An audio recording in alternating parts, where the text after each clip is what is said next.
बारे में बताएं। शेख मुजफ्फर मैं बोल रहा हूँ, Jammu Kashmir nationalist peoples front का मैं प्रेसिडेंट हूँ और पुनः अनंतनाग राजौरी का कैंडिडेट भी हूँ। आज के रुझाना देकर मुझे बहुत खुशी हुई है कि लोगों ने अपना वोट दिया बगैर किसी खौफ, बगैर किसी डर के। और साथ ही मैं शुक्रिया अदा कर रहा हूँ इलेक्शन कमीशन ऑफ इंडिया का भी, एडमिनिस्ट्रेशन का भी, प्रेस का भी, सिक्योरिटी फोर्सेस, पुलिस, और सबसे ज़्यादा शुक्रिया अपने आवाम का, जिन्होंने बड़े हंसमुख तरीके से, बड़े अच्छे अंदाज में, डेमोक्रेटिक अंदाज में, बड़े मन के साथ अपना वोट कास्ट किया और बालिग नजरी का आज सबूत दिया। आज वो पत्थरबाजी नहीं हुई, आज लड़ाई झगड़े नहीं हुए। मुझे खुशी है। Let people respect the mandate of the candidate. जिसको जो भी जीतता है, 20 कैंडिडेट थे, एक को ही जीतना था, तो चलिए जिसने भी जीता उसको भी हमारी तरफ से शुभकामनाएं। और साथ साथ मैं उससे गुजारिश करूंगा कि वो जम्मू कश्मीर की आवाज़ को पार्लियामेंट में अच्छे ढंग से उठाए, न कि पिछले पार्लियामेंट के मेंबरों की तरह चुप साथ वहाँ बैठ जाए। ऐसा नहीं होना चाहिए। अलबत्ता दूसरी तरफ मैं उन लोगों का भी शुक्रिया अदा करता हूं जिन्होंने हम पे विश्वास करके हमें वोट दिया। मैं उनका भी आभारी हूं, उनका भी बहुत बहुत शुक्रगुजार हूं। और आप मीडिया का भी शुक्रगुजार हूं कि आपने बाज़ाब्ता तौर पर इलेक्शन को कवर किया। क्या कहेंगे दो चीफ मिनिस्टर, तो इस वक्त उनकी हालत? देखिए, ये मेरे ख्याल में, जहाँ तक मैं सोचता हूँ कि अच्छी बात है, खुशाइन बात है कि 2 साबिक़ा चीफ मिनिस्टर हार गए हैं। तो इससे आवाम ने ये उनको एक तरह का थपेड़ मार दिया कि अब ये ख़ानदानी सियासत चलने वाली नहीं है।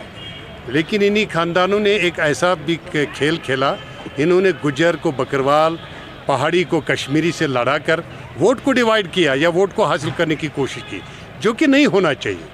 वही हम सब की फिजियोलॉजी एक जैसी है, गुज्जर हो, बकरवाल हो, पहाड़ी हो या कश्मीरी हो, जो भी है, हम सब इंसान हैं। हम सबको भूख लगती है, हम सबको परेशानियां भी होती है। लोगों की परेशानियों को दूर करने के लिए आवाम अपना वोट डालती है और उस वोट का एक कैंडिडेट को, जीतने वाले कैंडिडेट को चाहिए कि वो उसका एहतराम करे और पब्लिक सर्विस में आकर, पब्लिक डोमेन में आकर आवाम की खिदमत करे। इलेक्शन तो होते रहते हैं, मगर ये वाला जो इलेक्शन था, जो आज 2019 के बाद ये पार्लियामेंट का इलेक्शन हुआ, मगर इसमें लोगों ने तब वोट परसेंटेज 8 पॉइंट कुछ शायद 9% शायद टोटल में था, तो आज लोगों ने 55% वोट डाला।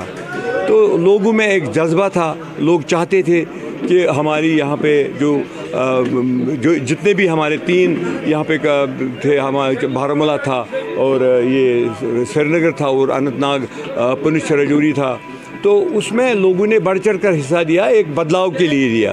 ये वो बदलाव नहीं है जो बीजेपी वाले कहते हैं, ये वो बदलाव है जो उन्होंने किया, उसके खिलाफ वोट दिया। एक रेफरेंडम था, ये उनके खिलाफ वोट दिया और उस तरीके से लोगों ने आज बढ़ चढ़ कर हिस्सा लिया। और ज़मींदारी का टाइम था, लोग बहुत बिजी थे, तब भी ये निकले और 54%। बदलाव का ये भी मकसद निकाला जा सकता है, 2 साबिक़ा चीफ मिनिस्टर की हालत बुरी है इस वक्त।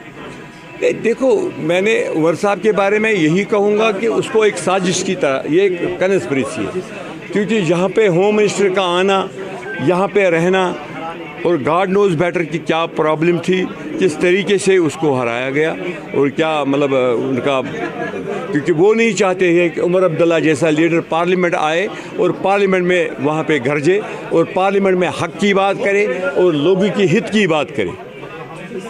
DPAP ब्लॉक हिलर शाहबाद मैं रहता हूँ। मेरा नाम फारूक अहमद शापू है। खुदा की फजल करम से DPAP ने काफ़ी मेहनत मशक्क़त की, टाइम थोड़ा कम मिल गया हमको। एंडिंग फरवरी सलीम साहब डोरू कॉन्स्टिट्यूंसी में आ गई इसी साल। ये 3-4 महीने हमको मुश्किल से मिल गया। इस महीने में हमें माह रमज़ान भी आ गया।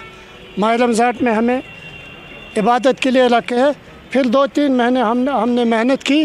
5172 वोट डोरू कॉन्स्टिट्यूंसी में सलीम साहब ने लिए, जो कि बड़ी गर्व की बात है। ये 4 महीने का थोड़ा सा टाइम था, जिस पर हमने काफ़ी मेहनत मशक्क़त की, लोगों को खबरदार किया और हमें उम्मीद है हम तमाम पार्टियों से आगे चल रहे हैं।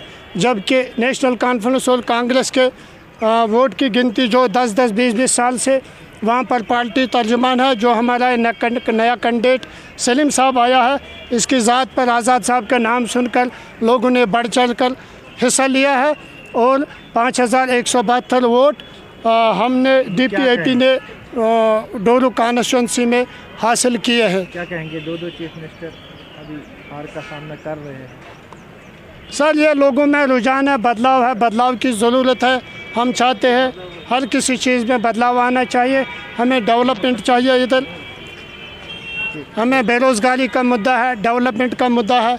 इन चीज़ों पर हुक्मरान आगे चलकर काम करे। बाकी वसलम। वची कॉन्स्टिट्यूंसी से बिलोंग करते हैं, नेशनल कॉन्फ्रेंस से बिलोंग करते हैं और हमारा जो डिस्ट्रिक्ट प्रेसिडेंट है वो शौकत हुसैन गनाई है जो एक्स MLC है और उसका जो आज यहाँ वोटों का रुझान रहा तो उसने तकरीबन 8-9 हज़ार से जीत ली वची कॉन्स्टिट्यूंसी में। मगर उसकी जो देखेंगे 5 DDC मेंबर थे जो PDP के थे, वची कॉन्स्टिट्यूंसी में एक्टिव थे और साहब का MLA भी था PDP का। मगर फिर भी शौकत हुसैन गनाई ने और वर्कर ने बहुत मेहनत की है और आज 8-9 हज़ार से लीड ली है NC ने। यहाँ देखा जाए बच्ची PDP का हब था। हाँ। तो 30 साल से, तो क्या कहेंगे इस बारे में? देखिए, लोग तो अब दाना हो चुके हैं। अब लोग समझ रहे हैं, यूथ समझ रहा है कि पिछले 18 से 20 साल से MLA रहा, पार्लियामेंट मेंबर रही मोहब्बत जी और MLA रहा 2 बार वची कॉन्स्टिट्यूंसी में PDP। मगर कोई वो ऐसा काम दिखाई नहीं देता जो PDP ने वहाँ किया है। अगर हम देखेंगे तो हॉस्टल, वो तहसील हॉस्टल और बाकी जो ऑफिस है वो नेशनल कॉन्फ्रेंस की दीन है। वहाँ तो PDP का 18 साल से कुछ नहीं। लोग अब दाना हो चुके हैं और लोग जोग वोट डाले NC को। बस अब यही मुझे कहना कि आज एडमिनिस्ट्रेशन ने बहुत अच्छी इंतज़ाम किया है और पूरा अमन माहौल रहा है। बहुत एडमिनिस्ट्रेशन का बहुत शुक्रगुजार है। बहुत आसान से वोट की काउंटिंग हो गई, कोई दिक्कत नहीं हुई है।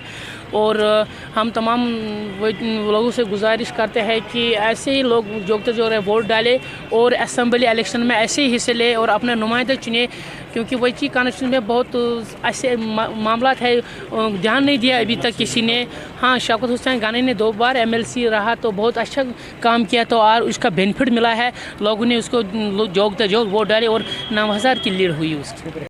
जी बिल्कुल, फेयर इलेक्शन हो रहे हैं। ऐसा कुछ भी नहीं है कि जो ऐसे कहा जाता है कि जो धांधली का, वो कुछ भी नहीं है। फेयर एंड फ्री इलेक्शन हो रहे हैं जी। ताला इंशाल्लाह जो NC के जो वादे, जो हमारे कायद उमर साहब ने जो भी वादे किए हैं, तो इंशाल्लाह ताला हमें पूरी उम्मीद है हम उन वादों पे खरा उतरेंगे।